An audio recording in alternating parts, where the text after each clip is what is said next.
लोकसभा निवडणुकांचे पडघम वाजू लागलेले आहेत आणि नाशिक लोकसभा मतदारसंघातून यंदा साधू महंत परिवारातील अनेक साधू महंत हे निवडणूक लढण्यासाठी इच्छुक असल्याचं बघायला मिळत आहे। आपल्यासोबत स्वामी श्री कंठानंद सरस्वतीजी आहेत, जे भाजपात आता प्रवेश करते झालेले आहेत। महाराज, आपण भाजपमध्ये परवाच्या दिवशी प्रवेश केलेला आहे। आपण देखील भाजपकडून लोकसभा निवडणूक लढण्यास इच्छुक असल्याची चर्चा आहे। आपली नेमकी काय तयारी? इच्छुक असण्याची तयारी असं म्हणण्यापेक्षा लोक माझ्यासाठी इच्छुक आहेत, त्याच्यात हा फार महत्त्वाचा भाग असतो की स्वतःच्या इच्छा, आकांक्षा, वासना, ॲम्बिशन असणं आणि लोकांनी तुम्हाला तयार करणं। माझा जो पिंड आहे तो सेवेचा पिंड आहे। सेवा ही काही काळात या एखाद्या विशिष्ट कारणामुळे उद्भवलेली गोष्ट नाही आहे। माझ्या बाबतीत जन्मापासूनच माझा सेवेचा पिंड आहे आणि स्वामी विवेकानंदांच्या देशभक्ती आणि राष्ट्रभक्तीच्या परंपरेतला मी संन्यासी। त्यामुळे राष्ट्रभक्ती आणि देशप्रेम हे माझ्यामध्ये अगदी खोलवर रुजलेलं आहे, मुरलेलं आहे। तर लोकांनी मला बऱ्याच वर्षापासून बघितलेलं आहे। नाशिककर बघतायत की जवळपास 20 लाख लोकांपर्यंत सेवेच्या माध्यमातून मी पोहोचलेलो आहे।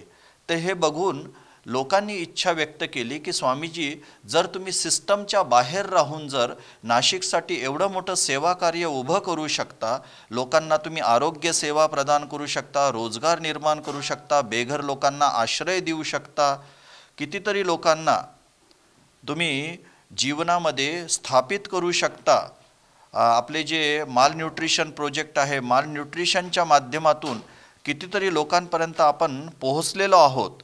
हे सगळं बघितल्यानंतर त्यांनी व्हेरीफाय केलं आणि ते म्हणाले की स्वामीजी, जर तुम्हाला बळ प्राप्त झालं तर तुम्ही नाशिकची अयोध्या करू शकता। आणि हे सर्व लक्षात घेऊन मग त्यांच्या इच्छेला मी समर्पित झालो। ती ही लोकांची इच्छा आहे। महाराज, मात्र नाशिक लोकसभेची ही जागा जी आहे ते शिंदे गटाकडे असल्याचं बोललं जात आहे। भाजपकडनं आपण उमेदवारी करण्याचं कसं म्हणू शकता? नाही, बघा, निर्णायक भूमिका नेहमी प्रजेची असते। भारत हा प्रजासत्ताक आहे, भारत ही लोकशाही आहे। निर्णय घेण्याचा अधिकार केवळ लोकांना आणि लोकांनाच आहे। बाकी तुम्ही गणित कितीही बसवू शकता, पण सर्व गणित बदलणारे लोक असतात। त्यामुळे जनता जी ठरवेल त्या बाजूनीच सर्व काही होईल। यावेळेला लोकसभा निवडणूक लढण्यासाठी अनेक साधू महंत परिवारातील लोक इच्छुक आहेत। यामागचं नेमकं काय कारण आहे? प्रत्येकाचे हेतू वेगवेगळे असू शकतात आणि लोक फार आता बुद्धिमान झालेले आहेत, कारण की लोक त्रस्त झालेले आहेत आणि लोकांची जे विश्लेषण करण्याची क्षमता पण वाढलेली आहे।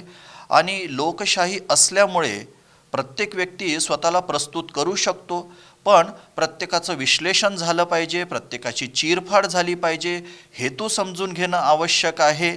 की कोणत्याही कृतीमागचा हेतू काय आहे। हेतू जर शुद्ध असेल तर लोक बरोबर निर्णय घेतीलच। महाराज, ज्या पद्धतीचं राजकारण सध्या राज्यात सुरू आहे, तोडफोडीचं राजकारण सुरू असल्याचा आरोप केला जातोय, या सगळ्या पार्श्वभूमीवर साधू महंत जर समजा लोकसभेच्या आखाड्यात आले तर परिस्थिती बदलेल, एक पवित्र असं राजकारण पुन्हा एकदा बघायला मिळेल सर्वसामान्यांना, असं वाटतंय? साधूची व्याख्या पहिले लक्षात घेतली पाहिजे। जे का रंजले गांजले त्यासी म्हणे जो आपुले, देव तेथेची जाणावा, साधू तोची ओळखावा। साधू तो अगदी ग्रासरूट लेवलला कनेक्टेड असला पाहिजे। केवळ बाह्य आडंबर असेल तर त्याला साधू म्हणणं चुकीचं ठरेल। त्यामुळे त्याची जी विश्लेषणात्मक बाजू, आपलं जे भारतीय अध्यात्मशास्त्र वारंवार विश्लेषण करायला सांगतं की परीक्ष लोकान कर्मचितान ब्राह्मणो, भारतामध्ये जो त्यागाचा आणि सेवेचा आदर्श आहे, ज्याच्या दैनंदिन जीवनातून तो प्रगट होतो, असे साधू भारताला फार फार आवश्यक आहे।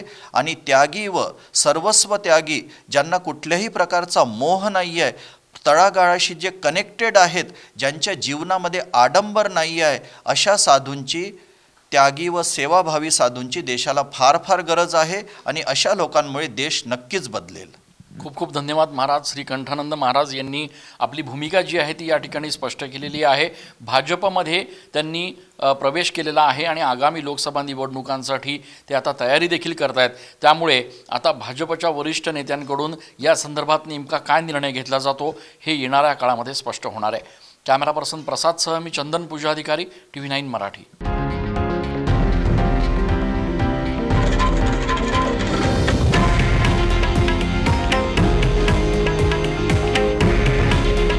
हे आहे देशातील नंबर 1 न्यूज नेटवर्क आणि आपण पाहत आहात TV9 मराठी.